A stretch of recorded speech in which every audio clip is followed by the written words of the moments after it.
Hello my dear friends, welcome to WiFi study. दोस्तों, स्वागत करता हूं आप सभी का WiFi study apart fun academy पर। गुड इवनिंग गाइस, क्या हाल चाल आप सभी लोगों के। दोस्तों, उम्मीद करता हूं कि बहुत अच्छे होंगे और आपकी प्रिपरेशन जो है ये भी मेरे प्यारे दोस्तों बहुत अच्छी चल रही होगी। मेरे प्यारे मित्रों, मैं सेशन को शुरुआत करूं आज उससे पहले मैं आपको एक बात बताना चाहता हूँ। प्लीज़ आप एक बार तो सेशन को शेयर कर दीजिएगा जल्दी से जल्दी। उसके बाद में अगर आप लोगों ने अनअकैडमी लर्निंग ऐप डाउनलोड नहीं किया है तो इसको डाउनलोड कीजिएगा और यहाँ पर आप मुझे सर्च कीजिएगा प्रवीण कुमार के नाम से। और जैसे ही सर्च करेंगे मेरा प्रोफाइल आपके सामने होगा और यहाँ पर आप मुझे फॉलो अवश्य कर लीजिएगा, ताकि मेरे द्वारा जो भी स्पेशल सेशन चलाए जा रहे हैं या फिर मेरा भी कोई भी अगर कोर्स चल रहा है उसका नोटिफिकेशन आप लोगों को दोस्तों प्राप्त हो जाएगा। साथ में रिट के लिए दोस्तों टेट कैटेगरी में हमारा कोर्स अवेलेबल है। एसआई के लिए करना चाहते हैं, फिर आरएस के लिए, या फिर आपके जो लाइब्रेरियन का एग्ज़ाम आने वाला है, या फिर एलडीसी हाई कोर्ट की तैयारी अगर आप करना चाहते हैं तो आप आरपीएससी कैटेगरी में अनअकैडमी लर्निंग ऐप पर कोर्स ले सकते हैं। PRAVWN प्रवीण YT मेरा आपका कोड है, इसको आप अप्लाई करेंगे PRAVWN YT तो 10% का डिस्काउंट आप लोगों को मेरे प्यारे मित्रों प्राप्त हो जाएगा। तथा मेरे और गणेश सर के द्वारा पटवार और पुलिस के लिए टेस्ट सीरीज आपके लिए लाई जा रही है। आरपीएससी कैटेगरी में ही वाईफाई राज हमारा रेफरल कोड है, 10% का डिस्काउंट आप लोगों को मिल जाएगा। ये कोर्स भी आप लोग जल्दी से जल्दी ज्वाइन कर सकते हैं। अब देखिएगा, चर्चा हम प्रारंभ करने वाले हैं आज एक महत्वपूर्ण नए टॉपिक के बारे में। और ये हमारा टॉपिक कौन सा रहने वाला है? गुप्त साम्राज्य। किस टॉपिक की चर्चा हम प्रारंभ करेंगे?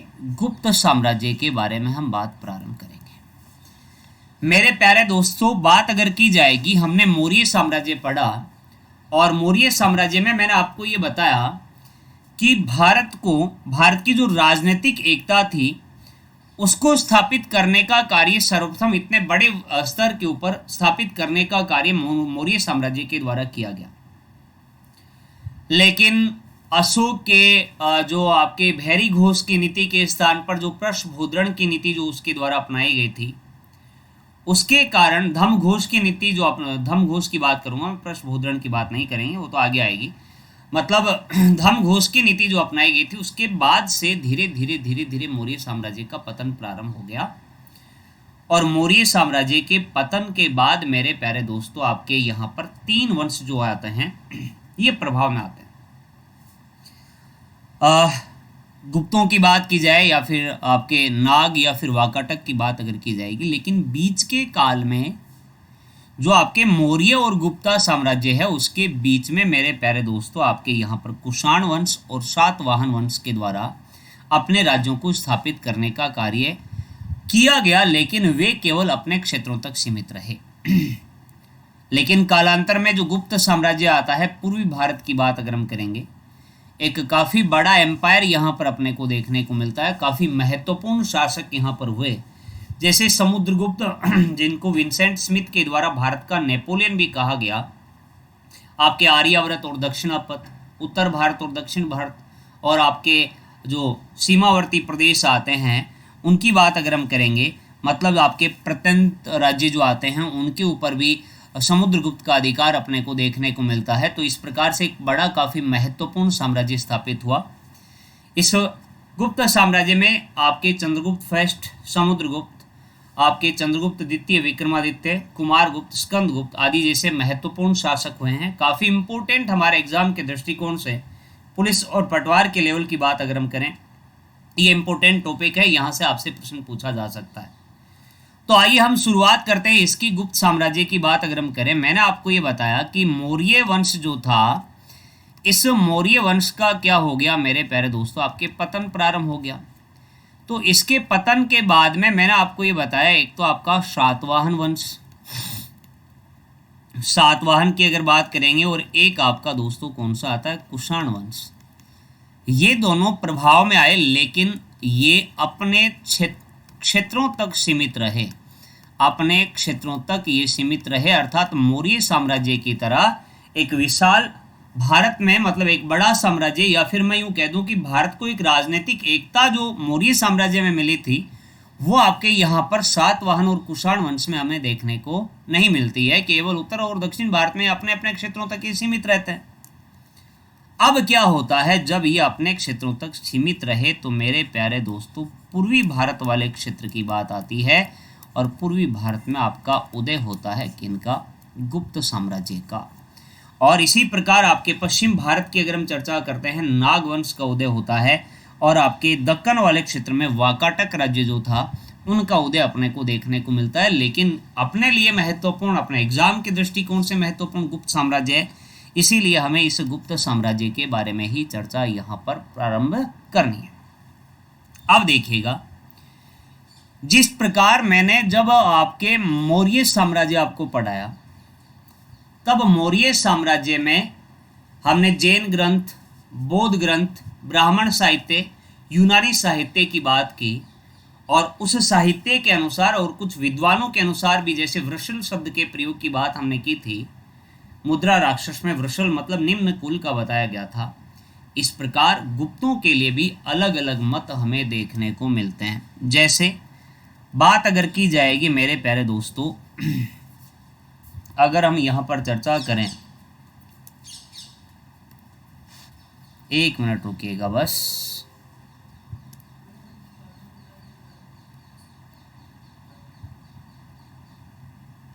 हाँ जी, अब देखिएगा हम चर्चा करेंगे मेरे प्यारे मित्रों, बात अगर की जाएगी,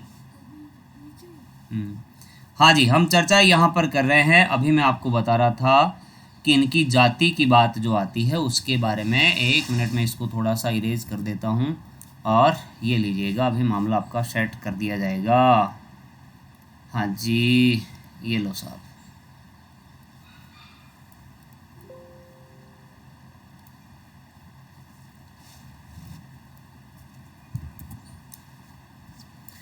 अब देखिएगा, मैं आपको ये बता रहा था कि विभिन्न विद्वानों की बात अगर हम करते हैं तो आपके अलग अलग मत, मैंने आपको ये कहा, यहाँ पर अपने को देखने को मिलते हैं। तो कौन कौन से मत आते हैं, जैसे देखा जाए भाई, बताओ गुरुजी, क्या क्षत्रिय हैं, ब्राह्मण हैं या फिर ये शूद्र हैं? तो एक तो नाम मैं लिखता हूँ आपके यहाँ पर इतिहासकार हुए जिनका नाम आता है मेरे प्यारे दोस्तों आपके कृष्ण स्वामी। क्या नाम लिखा मैंने? कृष्ण स्वामी। दूसरी बात अगर हम करेंगे मेरे प्यारे दोस्तों, एक और इतिहासकार आते हैं, इनका नाम आता है मेरे प्यारे दोस्तों एलन अल्तेकर आदि के अनुसार अगर हम देखते हैं तो मेरे प्यारे दोस्तों जो गुप्त जो थे ये क्या थे, आपके वैश्य थे। नंबर 2 पर अगर बात करेंगे मेरे प्यारे दोस्तों, नंबर 2 पर बात आती है आपके वासुदेव उपाध्याय वासुदेव उपाध्याय। इसी प्रकार डॉक्टर गौरी शंकर हीराचंद ओझा का नाम आपने सुना। और आपके मजूमदार जो आते हैं, इनकी बात अगर हम करेंगे तो ये आपके गुप्त साम्राज्य के शासक जो थे ये क्या थे, आपके क्षत्रिय थे। इसी प्रकार हेमचंद्र चौधरी की बात अगर की जाएगी, हेमचंद्र चौधरी के अनुसार मेरे प्यारे दोस्तों जो गुप्त हैं ये कौन थे, आपके ब्राह्मण आते हैं। कौन थे? ब्राह्मण। तो ये बेसिक सी बात है, अलग अलग मत हमें यहाँ पर देखने को मिले। कृष्ण स्वामी, एलन और साथ में अल्तेकर की बात मैंने आपको बताई। ये वैश्य कहते हैं कि गुप्त साम्राज्य के शासक जो थे ये वैश्य थे। वासुदेव उपाध्याय ओझा और मजूमदार ये कहते हैं कि ये क्षत्रिय थे। और हेमचंद्र चौधरी के अनुसार ये मेरे प्यारे दोस्तों क्या थे, ब्राह्मण थे। यहाँ तक मामला आपका बिल्कुल क्लियर हो गया होगा, बेसिक सी बात जो मैंने आपको बताई है। आगे चर्चा करते हैं, इसी को आगे बढ़ाते हैं। आप एक बार सेशन को शेयर जरूर कर दो, जल्दी से जल्दी सेशन को शेयर कर दो। देखें, अब देखिएगा मेरे प्यारे दोस्तों, इस वंश का संस्थापक कौन था उसके बारे में भी हमें जानकारी प्राप्त होनी चाहिए। तो आपने समुद्रगुप्त का नाम अगर सुना है तो समुद्रगुप्त की प्रयाग प्रशस्ति के बारे में भी सुना होगा। समुद्रगुप्त की प्रयाग प्रशस्ति के बारे में भी अवश्य सुना होगा, हरिसेन के द्वारा रचित आती, आपको पता होगा। इसी प्रकार कुमारगुप्त का विल्सड अभिलेख आता है। कुमारगुप्त का विल्सड अभिलेख, इसका भी नाम आपने अवश्य ही सुना होगा, विल्सड अभिलेख। और नंबर 3 पर अगर चर्चा की जाए मेरे प्यारे दोस्तों तो आपने स्कंदगुप्त का नाम सुना होगा। और स्कंदगुप्त का भीतरी अभिलेख आता है। आता है क्या? बिल्कुल आता है। स्कंदगुप्त का भीतरी अभिलेख, स्कंदगुप्त का भीतरी अभिलेख। इन तीनों की ही बात अगर हम करें, एक तो मैंने प्रयाग प्रशस्ति की बात की, दूसरी हमने चर्चा यहाँ पर की मेरे प्यारे दोस्तों आपके किसके बारे में, दूसरी चर्चा हमने यहाँ पर की है किसको लेकर के, आपके कुमार गुप्त के विल्सड अभिलेख को लेकर के। तीसरा आपका स्कंदगुप्त का भीतरी अभिलेख आया, और इनके अनुसार अगर बात की जाएगी मेरे प्यारे दोस्तों, तो ये आपके इस वंश का संस्थापक जो आता है, इस गुप्त वंश के संस्थापक की अगर बात की जाएगी तो गुप्त वंश का संस्थापक ये माना गया है किसको, ये मेरे प्यारे दोस्तों श्रीगुप्त को। किसको बताया गया है? श्रीगुप्त को आपके गुप्त साम्राज्य का संस्थापक कहा गया, समुद्रगुप्त की प्रयाग प्रशस्ति में, कुमार गुप्त के विल्सड अभिलेख में और स्कंदगुप्त के भीतरी अभिलेख में। तो ये बेसिक सी जानकारी हमें यहाँ से प्राप्त होती है। तो इसका मतलब हम ये कह सकते हैं कि इस डायनेस्टी का फाउंडर जो है, संस्थापक जो है, इसका नाम क्या है? श्रीगुप्ती है। क्या नाम है? श्रीगुप्त। जानते हैं, देखिएगा श्रीगुप्त के बारे में सबसे पहले मेरे प्यारे दोस्तों। तो श्रीगुप्त के द्वारा यहाँ पर दोस्तों 240 ईस्वी से 280 ईस्वी तक शासन किया जाता है श्रीगुप्त के द्वारा। और सबसे पहली बात हम ऐसा लिख सकते हैं कि गुप्त वंश का संस्थापक, कौन से वंश का? गुप्त वंश का संस्थापक कौन सा राजा? श्रीगुप्त। और ऐसा भी अपने को उल्लेख मिलता है कि इसने अर्थात श्रीगुप्त ने महाराजा की उपाधि धारण की, महाराजा की उपाधि धारण की। किसके द्वारा की गई ये महाराजा की उपाधि धारण? श्रीगुप्त के द्वारा महाराजा की उपाधि जो है ये मेरे प्यारे दोस्तों धारण की गई थी। और ये आपके गुप्त वंश का संस्थापक था, जिसका नाम क्या बताया? श्रीगुप्त। क्लियर है कॉन्सेप्ट? बेसिक सी बात अभी तक हमने की है। आगे बढ़ते हैं, बात करते हैं मेरे प्यारे दोस्तों। शेयर करते रहो, ऐसे ठंडे मत पड़ो बिल्कुल भी, जल्दी से जल्दी शेयर करो। देखिए एक बार फिर से, अब देखिएगा दोस्तों, बात आती है कि श्रीगुप्त जो हुआ, इसका जो उत्तराधिकारी शासक हुआ वो कौन है? तो श्रीगुप्त का पुत्र जो आता है उसका नाम आता है घटोत्कच। और घटोत्कच के द्वारा दोस्तों आपके 280 ईस्वी से लेकर के 319 ईस्वी तक घटोत्कच के द्वारा शासन किया गया था। दोनों जो प्रारंभ के शासक हैं, जैसे श्रीगुप्त जैसे घटोत्कच, कोई एग्जाम के लिए कोई खास ज़्यादा इंपॉर्टेंट बातें इनके लिए नहीं है। केवल इतना याद रख लेना है कि गुप्त वंश का फाउंडर श्रीगुप्त था, उसका उत्तराधिकारी घटोत्कच, और घटोत्कच के बाद में चंद्रगुप्त फिर शासक बना। तो नंबर 2 पर जो शासक बना गुप्त वंश का, उसका नाम क्या है? घटोत्कच। और 280 ईस्वी से 319 ईस्वी तक की अगर हम बात करेंगे तो मेरे प्यारे दोस्तों शासन घटोत्कच के द्वारा किया गया। और जो साम्राज्य श्रीगुप्त के द्वारा स्थापित था, केवल उसी क्षेत्र तक सीमित घटोत्कच का साम्राज्य रहता है, अर्थात कोई ज़्यादा इंपॉर्टेंट बड़ी बात इनके लिए नहीं है। और इसने भी, अर्थात घटोत्कच ने भी, इसने भी महाराजा की उपाधि धारण की, महाराजा की उपाधि धारण की। किसने धारण की भाई?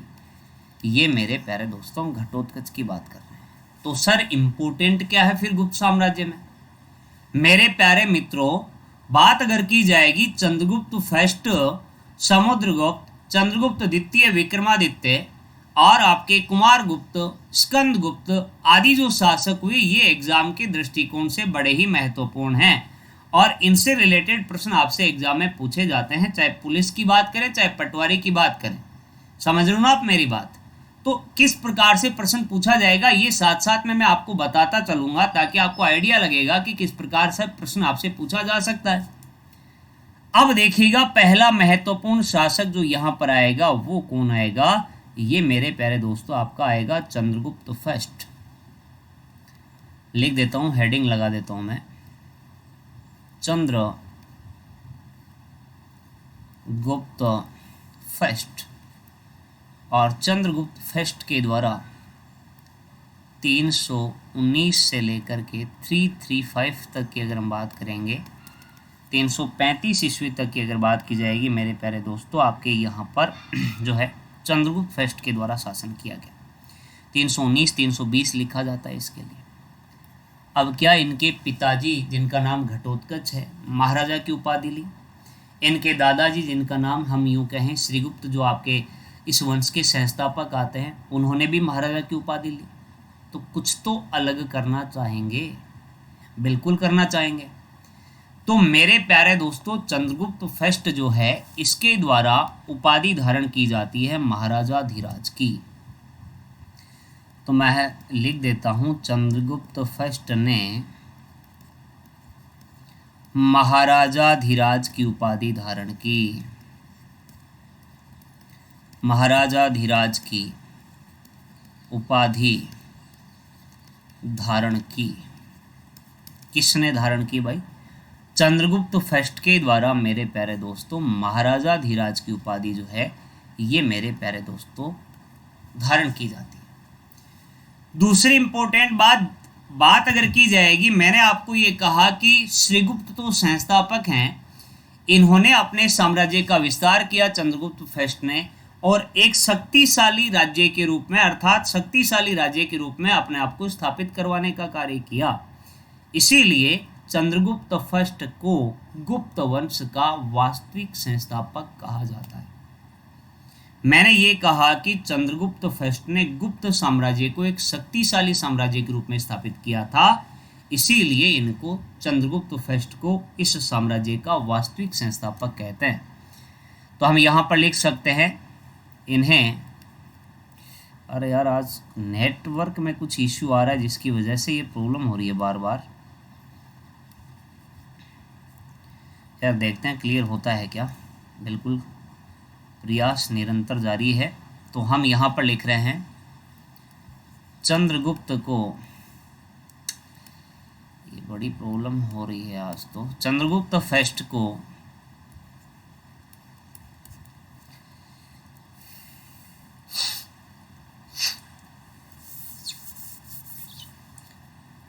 गुप्त साम्राज्य का,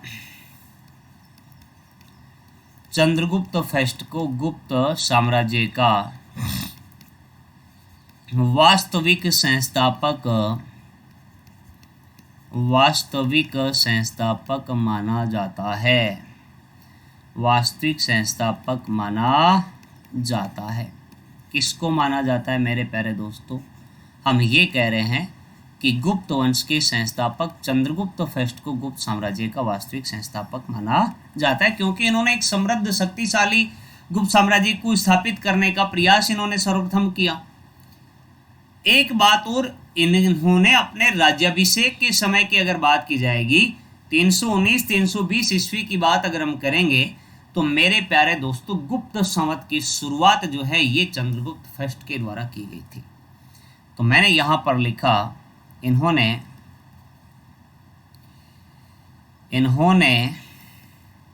ये बड़ी इश्यू हो रहा है आज तो यार, दिक्कत हो रही है इसमें। क्या दिक्कत हो रही है आज? सही लिखा क्यों नहीं जा रहा है इससे?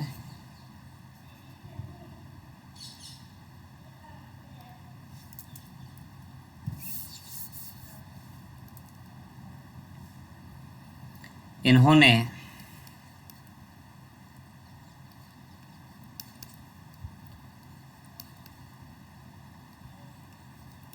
राज्याभिषेक के समय अर्थात 319 320 ईस्वी की बात हम कर रहे हैं, एडी की बात हम कर रहे हैं, एनो डोमिनी की बात हम कर रहे हैं, के समय गुप्त संवत की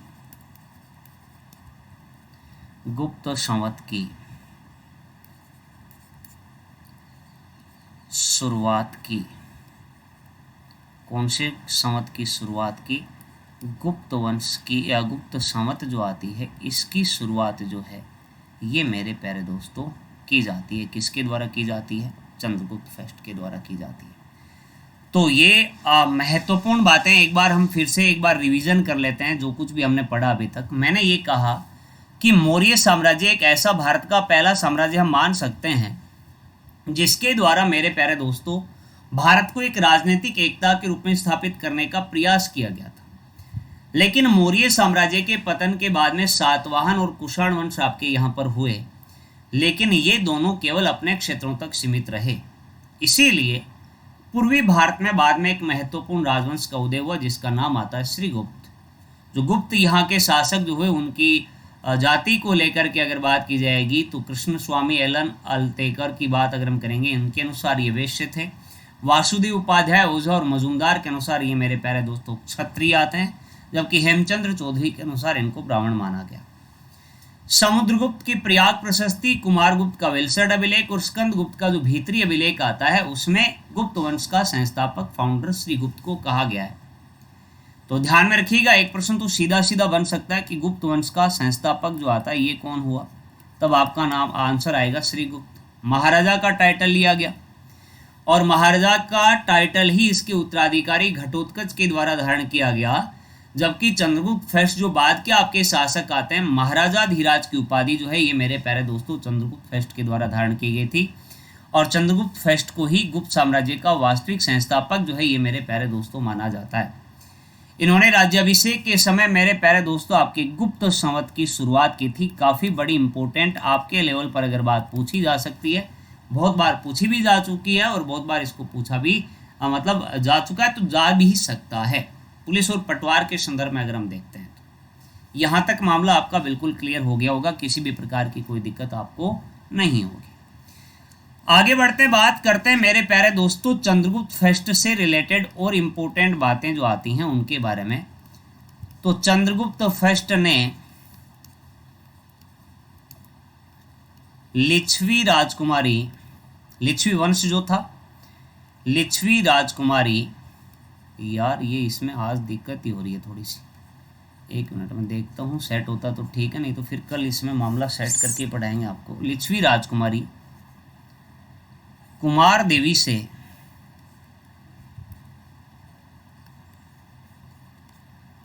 देवी से विवाह किया।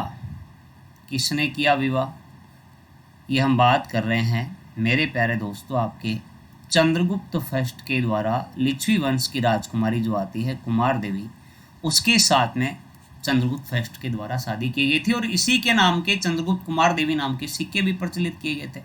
तो ये सारी बातें जो है हम कल करने वाले हैं, क्योंकि आपको पता है अभी थोड़ा सा लिखने में इश्यू आ रहा है, जिसकी वजह से हम इसको कल कंप्लीट करेंगे।